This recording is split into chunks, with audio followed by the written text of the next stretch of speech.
Okay, welcome to another episode of the Freedom to Draw Unsolved Mysteries.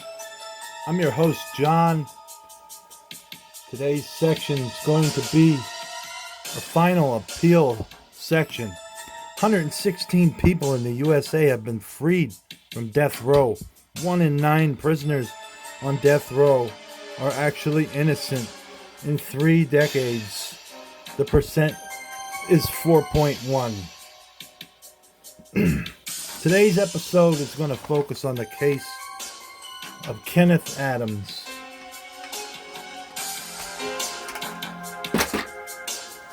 Let's write that down before we forget. I'm your host, John.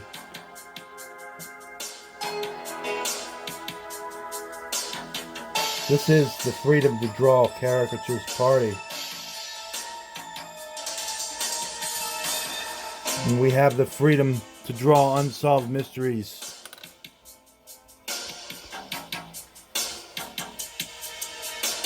Okay, we're going to tell you a little bit about Mr. Adams' story while we're drawing.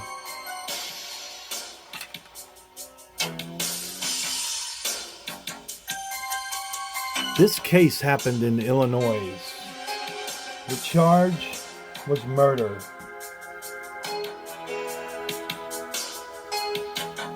The conviction was murder and rape. The sentence was 75 years.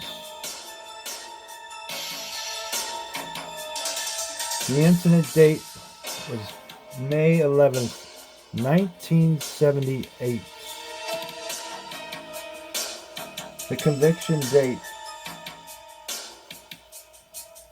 was October 1st, 1978. The exoneration date was July 2nd, 1996. Time served was 18 years. The race of the defendant was African American.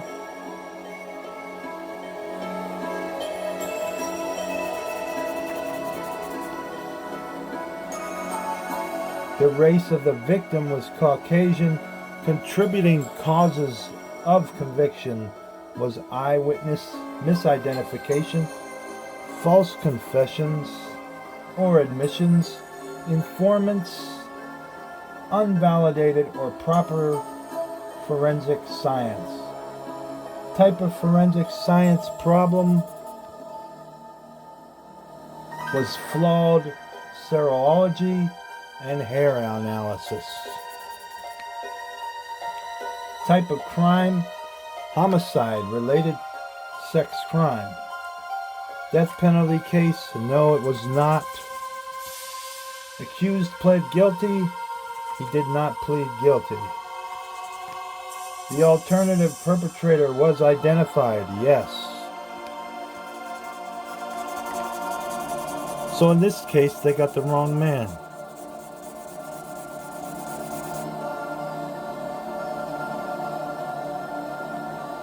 In 1978, Kenneth Adams, along with 3 other gentlemen who are collectively known as the Ford Heights Four, was wrongfully convicted of rape and double homicide.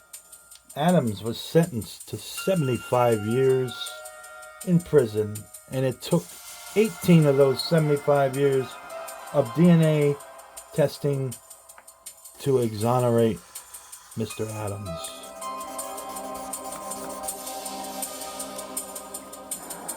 In May 1978, recently engaged couple was abducted from a filling station close to where the man worked. The bodies of the couple were found the next day in an abandoned house, an abandoned townhouse in East Chicago Heights, now Ford Heights. Both victims had been shot, and the female victim had been gang raped.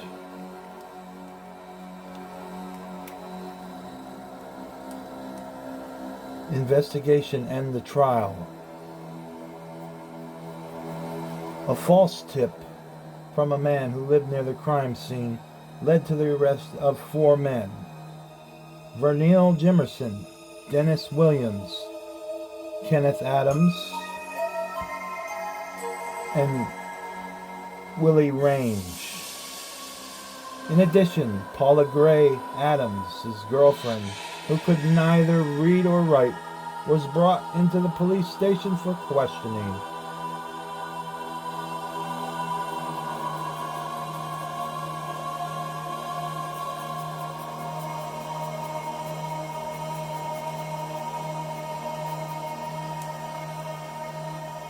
After being held without legal counsel for a couple of days, Gray confessed to grand jury that she had been present while the 4 men had raped the female victim.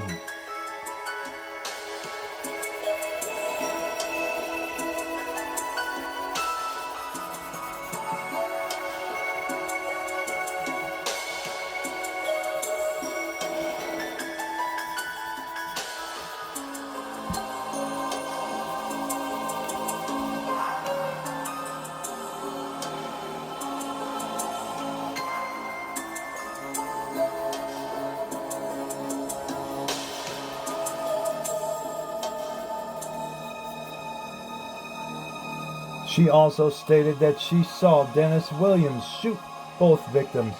A month later, Gray recanted her story at a preliminary hearing, stating that she had been drugged and police had simply told her what to say.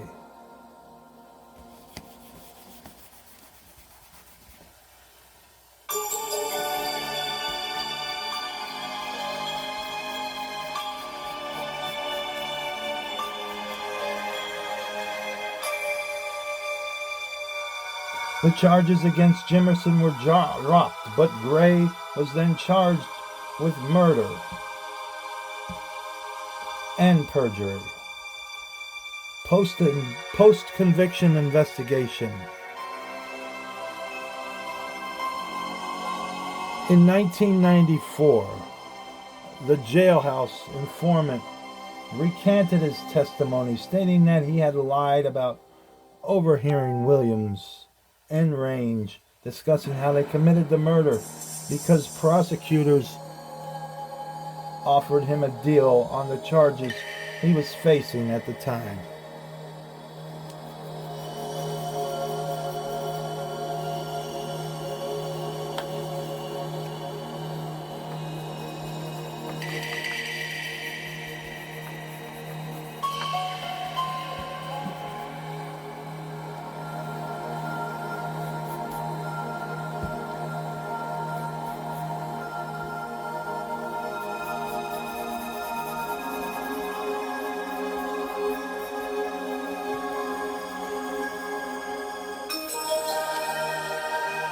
With the help of David Protis, Rob Warden, and the team of journalism students from Northwestern University, the 4 men gained access to evidence for DNA testing in 1996.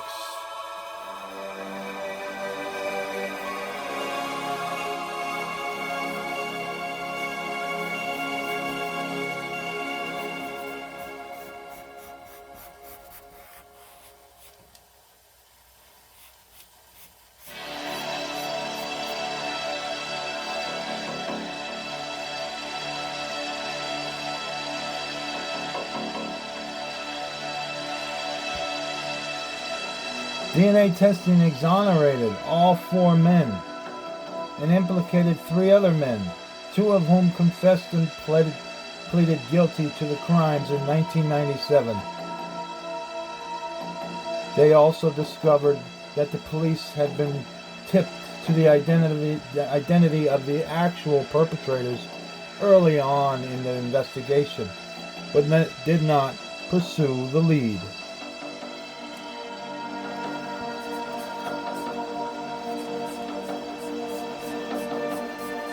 This is the story of a man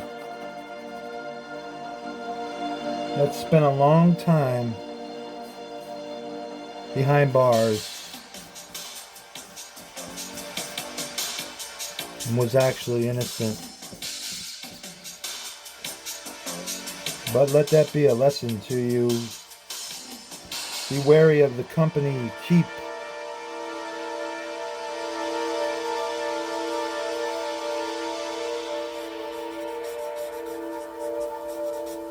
Probably should have been hanging out with a little bit better of folks.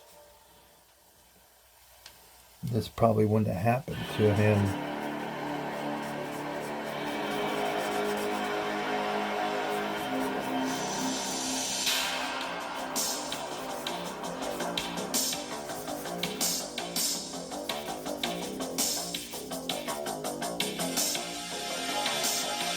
Life after exoneration.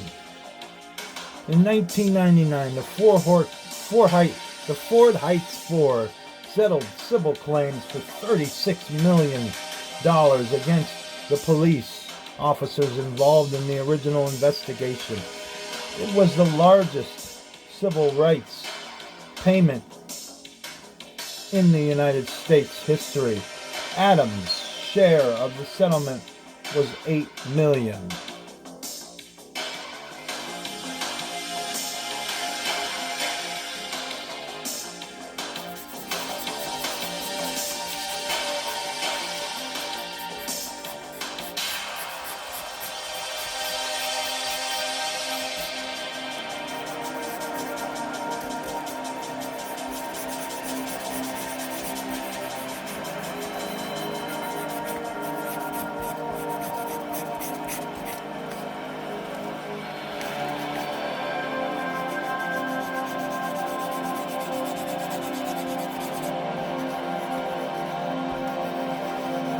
This guy was exonerated and it got a nice little settlement. Sure, he wants his 18 years back, though. Can pretty much guarantee that.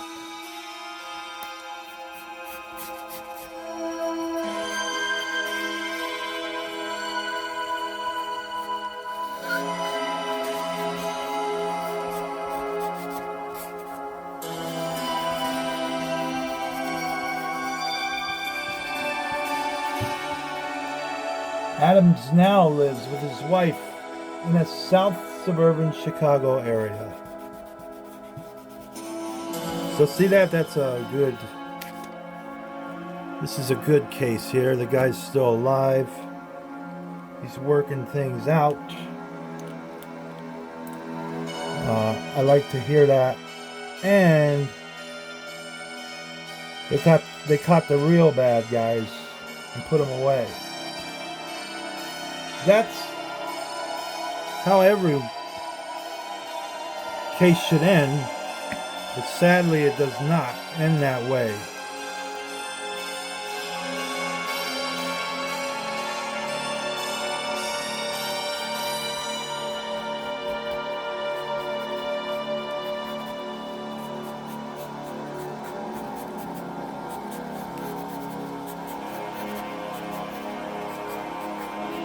In 1978, that was 45 years ago.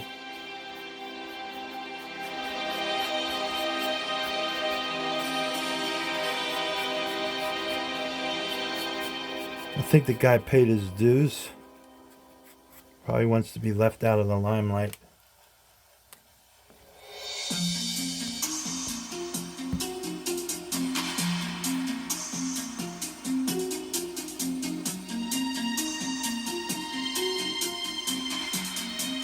This is the case of Kenneth Adams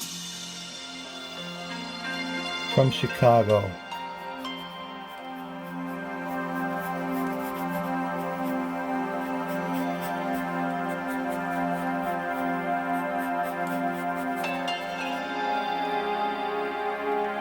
Guys, we're not going to beg you to subscribe. If you like what I do, hit the subscribe button. If you don't, then you don't have to watch anymore. We don't beg for subscribers here at the Freedom to Draw Unsolved Mysteries part and the Freedom to Draw Caricatures Party. We do our thing.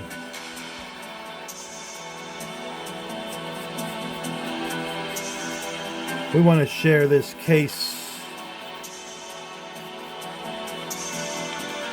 just to highlight the injustices of the world.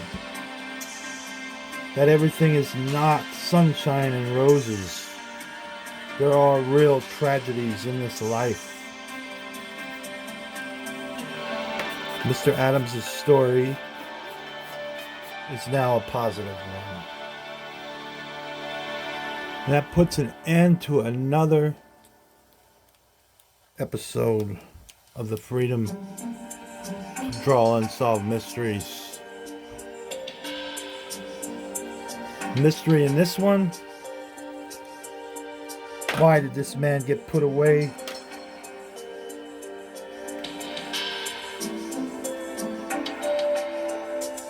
For 18 years. That's the mystery. True believers, peace out.